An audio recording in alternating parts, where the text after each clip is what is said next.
Okay, so on today's episode, I'm going to be talking about how to keep your remote team motivated, even if you never actually meet them, how to increase the teamwork and collaboration between those people, even if they never meet each other, and how ultimately to get everybody to stay focused on the bigger picture, on the goal, the common goal that you're working towards as a business, and in effect, or as a result, to actually increase your productivity and your profits. Okay, so this episode really came about as the outcome of a meeting that I had a couple of weeks ago with my team. And that meeting was really, life-changing for me. It was just remarkable. It was such an incredible experience that I wanted to dedicate a whole episode to this and really talk through why that meeting was so important to me and so significant to me, and what has changed as a result of that, and then some of the knock-on things that have happened since then based on that meeting. Now, I'm being a bit vague here, a bit about what it is we're talking about, but I'm going to dig into that as we go through. So the challenge that we all face as business owners when we work with remote teams, which is becoming more and more common in modern age, but also as we go into a global workforce and start tapping into the amazing resources available throughout the globe, is the fact that people never actually meet. You don't get that sort of community feeling within the office, and people may, go out for lunch together, or, go out and have a cigarette break, or they meet at the water fountain and have a quick catch up or a chat, or they, go on the bus home together. Whatever it is, all those sort of natural conversational moments that typically happen in a normal office, they're gone when you work remotely. And I know throughout the pandemic, there was lots of companies who were trying to sort of introduce, e-coffee in the morning, where you have a cup of coffee with your colleagues and have that sort of chat up to try to do this sort of stuff. And I think that some of that's good practice, and there's nothing wrong with any of that. But some of the things that that just generally getting people to come together and work, if you leave it up to other people to organize and to do, then sometimes it doesn't always happen. And what may seem like a great idea this week, within 3 or 4 weeks has sort of petered out and you're not getting the benefit from it. So we've decided to take it a little step further and to introduce a new way of working, or a new agenda, I should say, for our company meeting, our weekly company meeting, where we get together as a team. We're a small team, so we can get everybody in the same meeting to do this. And if you're a bigger organization, you may do this, by department. You'll have to just have a play. But what we did was to really think about, okay, so how can we get everybody to collaborate better, to work better as a team, to be more motivated to help each other out, and to just come together much more than they were previously. And we've tried various stuff in the past. We do a daily stand-up, for example, which is a very powerful thing. I've talked about that previously in a different episode, about we get together every morning on a very quick meeting just to really bounce any ideas. I'm there just to really steer the ship and to make sure that people are actually collaborating. And then everyone else is sort of helping each other out, making sure that any small problems are overcome so they can continue with their work and get on with their day. And we're just really making sure, is everybody actually, focusing on the right stuff? And our company meeting, therefore, which used to be much more about problem solving and about dealing with issues that would arise throughout the week. And we have what's called the issues list on our company meeting, taken from the great book Traction by Gino Wickman. And that was basically where people would pop in any problems that they had throughout the week, which we could then discuss on that meeting. And that's really what that became. It became not a firefighting, because it wasn't sort of like urgent stuff, but it was dealing with problems of tasks that were going on. It was discussing projects. It was very much work focused. And I think that is, as a small business owner, when you're starting out, where you think that's where the most valuable work is done, is actually doing the work. And I think it's very, very hard in the early days to really believe that there's a huge amount of value in stepping up and doing slightly more strategic work, and about actually bringing the team together more so they collaborate better. That seems to be a later thing, especially when you've got a tiny team. If you've got a tiny team of one, as in you and one other person, or if it even is just you, then this may all seem a bit foreign, or a bit sort of too far ahead. But do stick with this, because even if you're not quite there yet, the earlier you introduce this type of thing, the better. So literally, when you hire your first person, I would definitely consider, if I was to do this all again and start a new company, say, for example, tomorrow, I would definitely start doing some of the things I'm going to talk about today in order to then facilitate that going forwards, because habits are hard to break, but they're also hard to sort of get into the habit of doing unless you are doing them repeatedly. So the earlier you start this stuff, the more likely it is that as things step up, as the chaos in your business grows, or you become more overwhelmed, or you get more people, if you're already doing this stuff, it just happens. People just fall into place, and therefore you have those these good habits in place for both you, but also for anyone joining the company. This is just the way you work. You don't have to work at it. You don't have to convince anybody of changing their behaviors. Because convincing people to change what they're doing already is a big challenge. So if you just have that, this is the way we work in this company, people arriving will then fall into this plan. So, and one point, if you're listening to this on the podcast, what I'm going to do is actually share the recording of that meeting at the end, just to show you the power of this and how much this really improved morale in the company. I'm going to go through now exactly what I did, what we did, and what the outcomes were. Okay, so what is this all about? So we have our company meetings, as I said, it used to be very much focused on tasks. And what I did was to change the emphasis of that meeting. There is an opportunity to discuss any urgent issues that need to come up, to discuss with the team wide, and that's still there. But the emphasis of this meeting has shifted. And now the emphasis on that meeting is looking at the mission of the company. So we go through, we read out our mission statement at the beginning of that meeting. And our mission statement is, at Systems and Outsourcing, we know that businesses fail because they can't find the right people and struggle to get work done to a high standard. To solve these problems, we have developed the Systems for Outsourcing methodology that helps entrepreneurs thrive by leveraging systems and affordable remote workers. We're on a mission to help 10,000 businesses succeed in a world where most fail, and in doing so, create 100,000 lasting careers for people who really deserve them. That's our mission, and I state that at the beginning of every company meeting. The reason being is because I want everybody to be on the same mission as we are as a company. And so by just talking about that every time and getting people's inputs and just thinking, is there anything we can tweak in that? Is there anything we can make it better? Often there's not, but sometimes people come up with new insights and we may tweak a word or two so it actually resonates more with the whole staff. And one day we'll probably get that totally fixed. It doesn't ever changes, but right now it's a really good opportunity for us to actually just get that out there and make sure this is the company you're working for. If you don't believe in that mission, if it's against anything, morals or anything like that, well, you shouldn't be here. And so that is a great opportunity for us to actually just state, this is who we are, this is what we do, and just remind everybody of that, because that's what it is that we stand for as a business. And then we go through our values, and we actually go through each value, and we state them. We have the value itself and the examples that we give. I'll just go quickly for the sake of the podcast. I go through our values, just a statement of our values. But we're honest and caring. We're a reflection of our client successes. We poke the box, as in we try out ideas and we embrace failure. We're a team. We're passionate about self-development, and we believe in systems. So that's the short version of our values. Then we actually go into a bit of a longer discussion about what each of those mean to us as a business, and that then sort of gets people thinking about the next part of this process. And this next part of the process was the big game changer.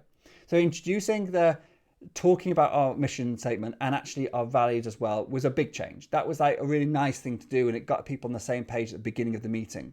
But what we've now done is the next part of the meeting is where we ask people to share where they or their colleagues, if they witness their colleagues, demonstrated, behaviours that exemplify our values.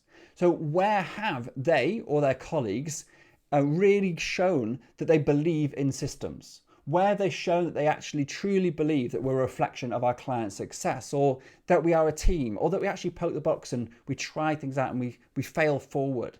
Or where is it that we have shown that we are passionate about self-development above and beyond, what's, typically expected of us in our training and our whatever certifications or whatever we need for the job? Where have we gone above that and shown that we actually really, really embrace that and believe that? And what happened next when I did this, and this is the first time I've done this, a couple of weeks ago, was that people just started sharing little bits and bobs about, while you were away, Steve. And again, if you're listening to it on the podcast, you'll get to hear the whole of that meeting, or a shortened version of that meeting, so you can hear what actually people say. But in a nutshell, People said, when you were away, JJ, she displayed, she just came in and she just supported the team. She was just there for everybody. And then, and then Cinder did this, and then someone else chipped in and said, Von did this, and then someone else chipped in and it just went on. And then Judy did this, and it just really became this most positive, lifting experience where I, as the business owner, got to hear what other people thought of each other in the business in a really positive way. And it wasn't forced. It wasn't that people sat there and they've, had to wrap their brains and come up with stuff. This was just natural.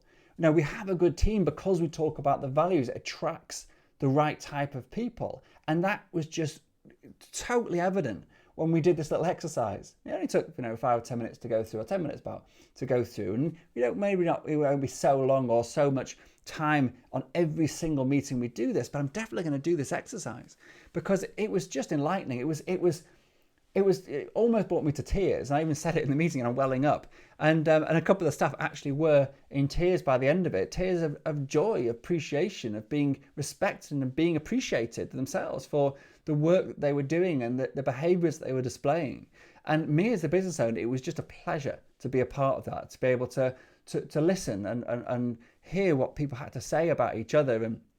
And they were nice enough to say a couple of nice things about me. That's great. That's not really the reason that I did this. And the big win for me was just seeing how much I brought the team together, and it gave people the opportunity to think about why they like working for us. What is it about our company that makes them want to come back, that makes them do, the extra hours, or makes them put in the extra effort, or cope with the stress, or, when Steve's been a bit of a taskmaster, or, giving a bit of hard feedback, why do they, put up with it and actually ask for more often? Why do they want that? And it's because of all the things that came out in that meeting, because they've got a brilliant team, a supportive team, a team that worked together, and all those things came out. Now, the title of this podcast, or the working title of this podcast, was about how do you use, or how do you tweak your team meetings to improve productivity, to improve morale, to improve profits. And I just want to delve into that last part, because I think I've covered the first two pretty well so far, and it's probably evident why doing this sort of stuff would definitely help with your morale, with your productivity. When people get on with each other, when they respect each other, when they trust each other, they work better together. Their productivity as a team is going to go up considerably. But what about profits? And this is the one thing that I think took a little bit longer for me for it to sink in with me. When I say a little bit longer, it was about 3 days. And the reason it took 3 days is because about 3 days after this meeting, I had an annual appraisal with one of my staff. And one of the questions that I now ask in my appraisal, since sort of tweaking this and being more value focused, company value focused, what I asked her was, why should I give you a pay rise? And to ask, she's worked with me for a while, but still, it's quite a upfront question, especially because the fact she lives in the Philippines and the culture is not really about that direct sort of questioning. It's not that appreciated sometimes. But I know this person quite well, and it actually went down really well. And what happened was she was instantly able to give a brilliant answer. And one of the things she said a few things, but one of the things she said was that she believes she has displayed the behaviours that characterise, or that embrace our company values. That's the way it happened. So I asked her, why should I give her a pay rise? And she said that. And now she could then give examples of those things. But what was really important was I'd heard all this stuff, or some of this stuff, in our company meetings. So I'd heard other people already say this stuff out loud without me having to go and ask them specifically, without me having to did she really do that? I know she did. It's there. It's evident in the stuff that's shared during those meetings. So it allowed me to be really confident that this person is really displaying these behaviors. They are actually helping the team to be more in line with our company values. And what I believe this does, if you get this sort of culture within your business, that is like what people believe they need to do more of to become a better and more valuable employee, and then be able to demand more money as a result. Because ultimately I want to pay my staff more, Because if they are of higher value to me, they will be of higher value to somebody else. So if they make me money, they could make someone else money. So therefore, I want to be able to give them a pay rise because they're making me more money, and I want to be able to give them a pay rise so they don't get stolen by somebody else or go off and find another job. So ultimately, I actually want to give my staff more money. It may sound counterintuitive, but for the right reasons, I want to do that. And what I believe is if you construct or you think about your values, and they've got to be true to you, but if you think about them in such a way that if your staff display your values, they do the behaviours that lead to being emphasising or embracing your values, if those behaviours will lead your company to be more successful and more profitable, then doing this, it all feeds back into this beautiful non-vicious circle, this nice circle that basically feeds back in, and if people display the values, they do the work, they get the feedback, they get the great team working feedback during the meeting, they display the values more, and all that cycle goes through and actually helps your company improve. So if I think about my values, we're honest and caring. That's just a great philosophy to have, but that's also about caring for our customers. We specifically say that we never abuse the trust of our customers or our partners. So doing that increases our lifetime value of our clients, increases the referral rates of our clients, because we don't, we try really hard not to ever, I don't know what the word is, like pull the wool over people's eyes, never try to just cheat people out of it. We want to earn respect, we want to earn money by doing good work. And that's what that is all about. One of those things, we also take pride in our mistakes. If we make a mistake as a company, I make sure that we go out our way and actually own up to it. And the next value, we are a reflection of our client success. Obviously, if our clients are successful, then we're going to be more successful. It's sort of self-evident. We poke the box. So another value, we try, we fail forward. It's all about making more mistakes than anybody else. So therefore, we make more wins. And I've talked about this in previous episodes, like Michael Jordan. He's the most successful basketball player of all time because he made more mistakes than anybody else. He failed more than anybody else, and therefore he actually succeeded more than anybody else because he was willing to keep failing forward. We're a team, so another value. Well, of course, teams work better than individuals. If we work and we emphasize and value the teamwork element, therefore we will be a better company and more successful. We're passionate about self-development. I want people who are continually improving so they add more value to the company.